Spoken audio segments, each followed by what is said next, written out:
Discover the stark contrast between traditional employment skills and financial success. Versus what you need to get rich are very different.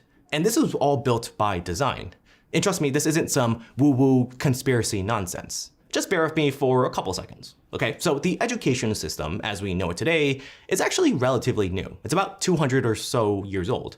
It was created during the Industrial Revolution and was modeled off this concept of factory schools from what we know as Germany today. You see, the reason is that the Industrial Revolution created jobs that never existed before. Prior to this, people mostly worked as artisans and farmers who worked out of their own homes, right? They set their own hours, and they were pretty much their own bosses. So when factories were created and factories needed workers, the transition to becoming a factory worker wasn't easy. All of a sudden, you had to report to a boss, you had to be at work on time, and you were no longer in control. And that's why the US built factory schools to produce compliant, timely, and literate workers who pretty much kept their heads down and avoided making mistakes and failures. In other words, a perfect employee.